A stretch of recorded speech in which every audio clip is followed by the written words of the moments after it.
Now, Commitment 2020, questions for the candidates.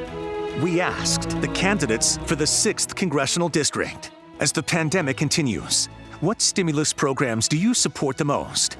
First of all, I'll say right now indications are that it's slowing down, thank God. So hopefully this is seeing its last breath in the very near future. However, right now businesses are hurting because of this. So stimulus measures I support are, first of all, I'm a small business owner. I've owned small businesses for over 20 years, and I will fight very hard in the House of Representatives for small businesses with the Defense of Small Business Council I'd like to form within my first 100 days. We need to have economic relief for retail businesses and businesses especially that have been most adversely affected. I heard another report that up to 70% of hotels and motels in our state may close, which would put uncounted number of people out of work and people out of business. So we need to rescue those organizations in retail, restaurants, and hotels and businesses that were affected the most by the pandemic with economic relief. I would say suspending the payroll tax, providing more unsecured loans and money and relief money to small businesses. We need to get them back in business. 20% of restaurants are closed, for example.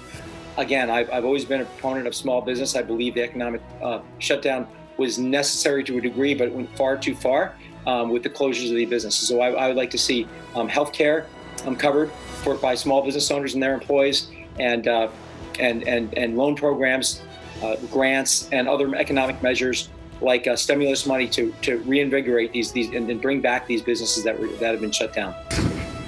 You know, there's so much good that we've done. It's not all been perfect. The relief that we've provided to individual taxpayers through the CARES Act, those checks that many of you have received in the mail, that was essential early on. The PPP program to support small businesses, again, not perfect. For example, I worked together with the local leaders of the YMCA to ensure that the PPP program in the future would support nonprofits, because it initially did not. But that's been essential for small businesses throughout Massachusetts. We obviously needed to just get that PPE out to nurses and doctors and healthcare workers, people in nursing homes, where so many of the virus deaths have sadly occurred, including right here in Massachusetts. Those are some of the stimulus programs that we passed into law early on in this pandemic that have made a big impact. But they've also run out. And that's why it's so important that the Senate act on what we've already passed in the House to renew the PPP program, to renew unemployment support for so many Americans who have lost their jobs, and to get support to our schools. A lot of that comes through state and local government, but the federal government needs to send more money to states like Massachusetts so that we can support our local school districts. We've got to get our kids back in school, but do it safely. And right now, school districts just don't have the resources they need to do that work.